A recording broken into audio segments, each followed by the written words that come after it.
రెండవ అధ్యాయం చివరిలో మనం చూస్తే 21వ వచనం చివరిలో,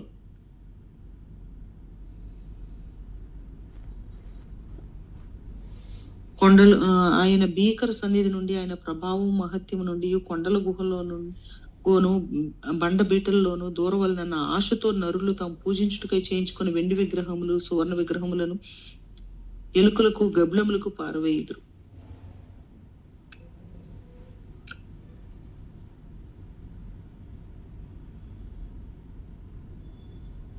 ఇక్కడ దేవుడు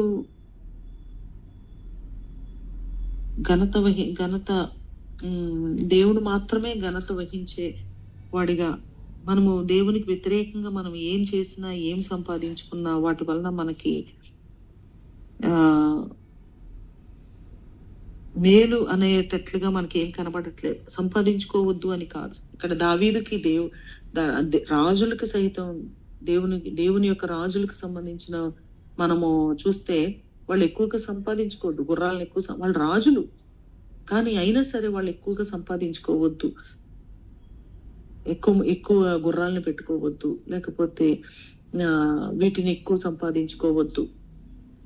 సంపాదించుకునే అవకాశం ఉన్నా కూడా వాళ్ళు సంపాదించుకోవద్దు అని చెప్తా ఉన్నాడు. మరి ఇట్లా ఇక్కడ సామాన్యులైన వారికి, ఇశ్రాయేలు ప్రజలకు దేవుడు చెప్తున్న మాట, ఇంటికి ఇల్లు కలుపుకోవద్దు, స్థలం అంతా మీరే ఆక్రమించుకోవద్దు.